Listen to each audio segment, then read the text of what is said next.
Hey guys, welcome back to another episode of I Am I. My name is Joshua Ansley. Today I want to talk about the koshas, right? Koshas.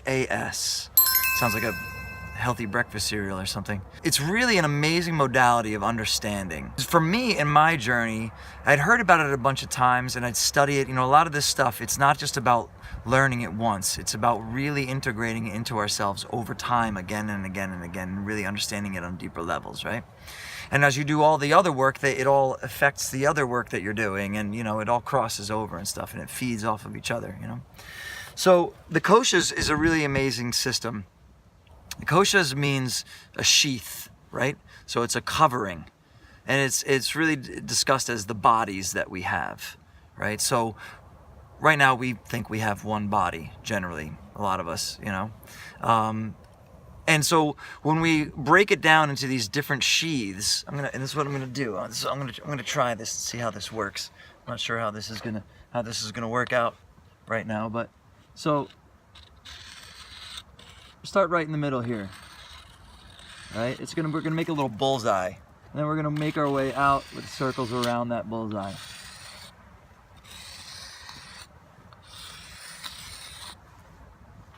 Yeah, all right. All right.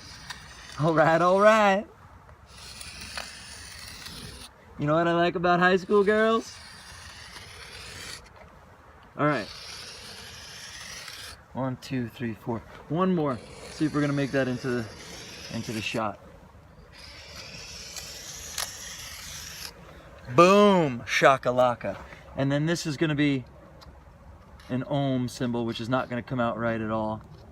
So just know that is kind of Om there in the middle, right? So this is what's happening. We have these 5 different bodies, basically these 5 different koshas. It's the Annamaya, the Pranamaya, the Manomaya, the Vijnanamaya, and the Anandamaya, right? And let's break down what the fuck the hell that means. What the fuck the hell, right?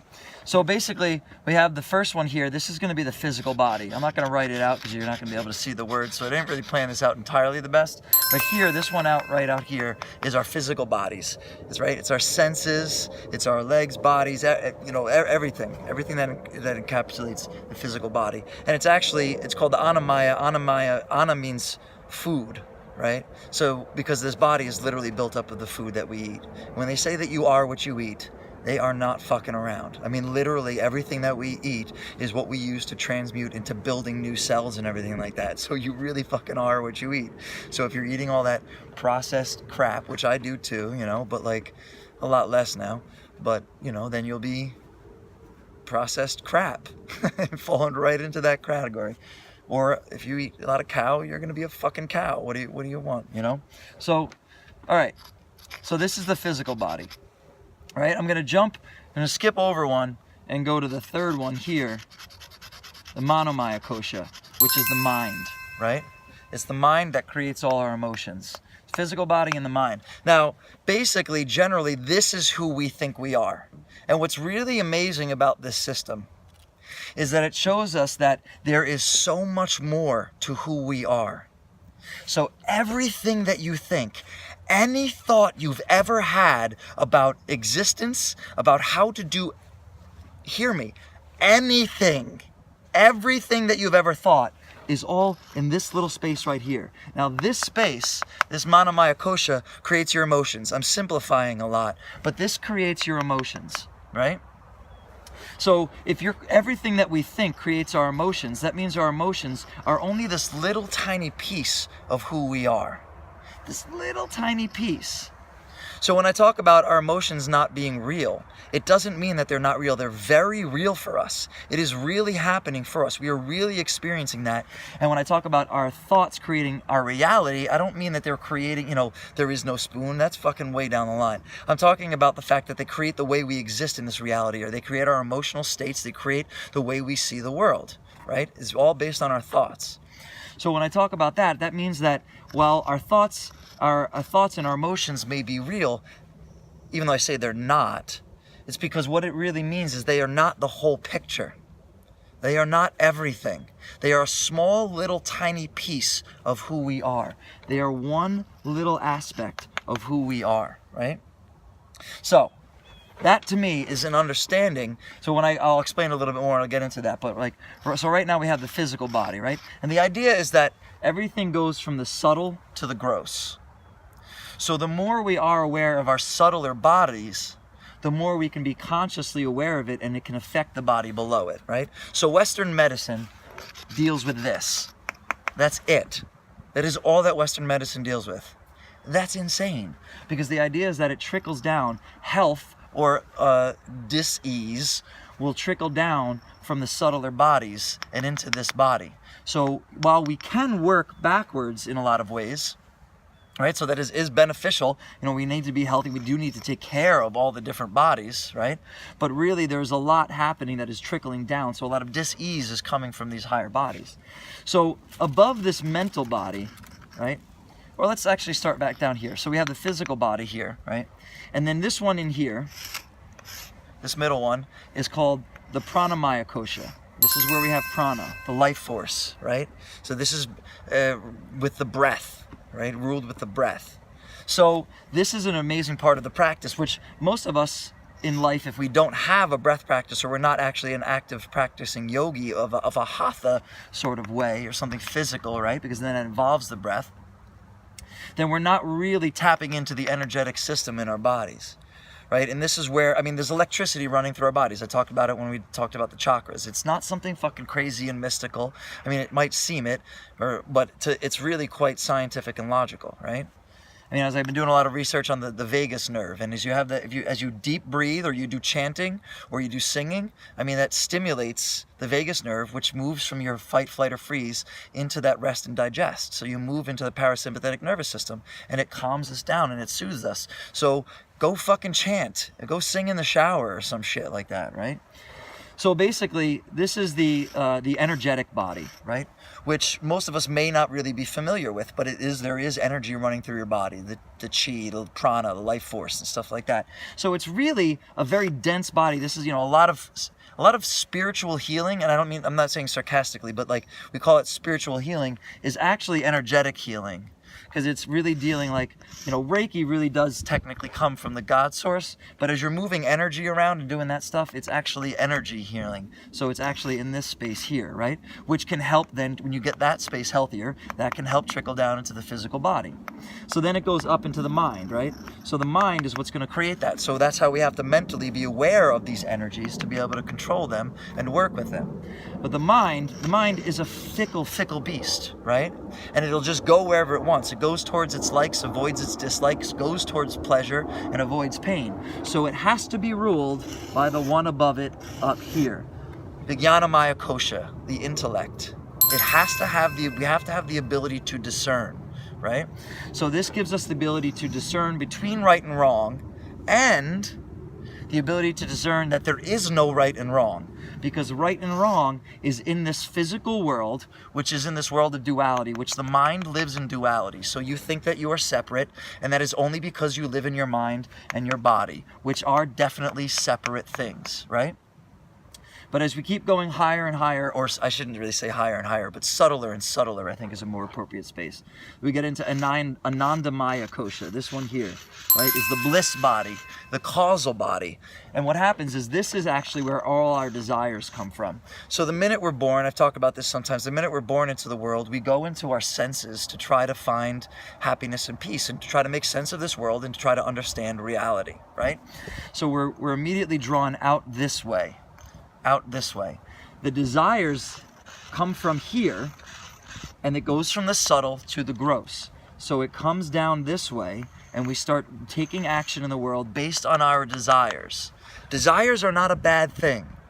It happens a lot where it's like in Buddhism and stuff like that, talk about like, well, the desires are the root of the problem and stuff like that. That's fine. But the reason is because that the desires are the last line before the self. This is who we really are at our core that we have no idea about.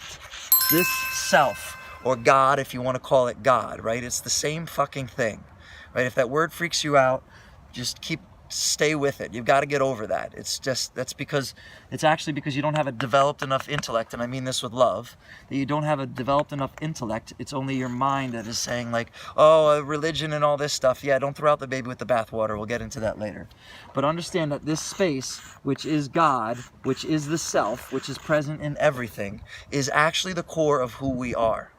And it is beyond our desires. So if we can look beyond our desires, which the highest desire that we can get is the desire for self-realization. So we move up into that space. So if we have learned and developed our intellect to know that beyond our desires is that self, then we at least can move into that space of the self, at least with the knowledge of it, the vijnana, right? The wisdom of it. Jnana, vijnana would be like the wisdom as opposed to jnana would be knowledge, right? And we move up past the bliss body, which this is all theoretical. You reach the bliss body, you're fucking doing fantastic. You're in absolute fucking bliss.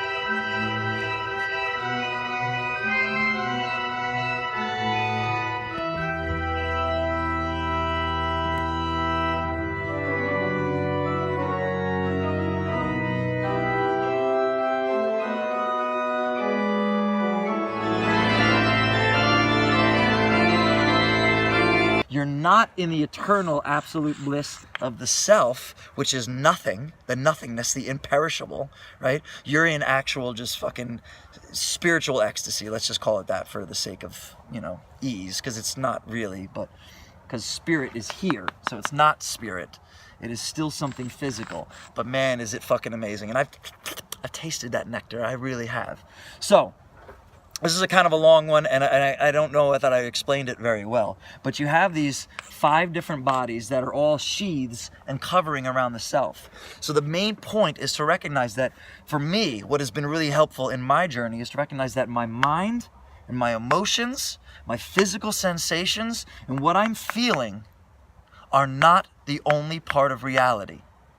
That there is so much more to reality. So that means that when you start allowing yourself to recognize that you're not just your emotions, and you're not the thoughts, you're not your opinions of the way you think it is. That's not who you are.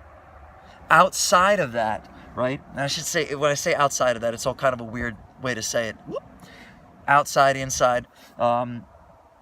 Because outside of that, but underneath it, or through it all, is this space of eternal peace and strength and imperishable, unmoving, unstruck, unchanging, absolute, right? And that space can coexist while we go through all this emotional shit. So on the spiritual journey, you have to get rid of all this emotional shit. You have to change your programming. You have to develop the intellect to learn to discern between right and wrong, but then also that there is no right and wrong, which is truly, some of us can't even handle that. Just stick with doing the right and wrong thing. Because some of us are like, wait, what is, like ethical relativism, right? That right and wrong is something that is beyond, Rumi, I've said Rumi says, out beyond the ideas of good and bad, right and wrong, there is a field. I'll meet you there, right? Because the duality, right and wrong, exists here in this duality, and good and bad, and evil, and so if you think religion is evil, it's because you don't understand the bigger picture. Yes, there are a bunch of fucking ignorant morons, right, that do it, but there's also really beautiful things that come out of it, and there's also a lot of really ignorant people that is their understanding of God. But just because you have a different understanding of the world, reality, whatever you want to call it, self, even if it's just, let's say, reality, you have a different understanding of reality because you fucking hate religion, right, and you hate spirituality, right? If you have a different understanding of that, and you might have a more intellectual understanding of it, you're not intellectual enough. You still have an immature understanding of what that God, self, or ultimate reality is. And when you start to step out of your own conditioning and recognize that because of the intellect, we can learn that this space of ultimate reality is who we truly are at our core. Anyway, this has been one of the most helpful parts of my journey, is understanding this, because it means I can coexist. My emotions can coexist with that higher self, right? My emotions, I can feel, it steps me out of the black and white thinking. It steps me into an understanding of integration, that things can coexist and work together. So it's not just this way or that way. So I love you all in the Kesher Lakin. I am you, you are me. Namaste.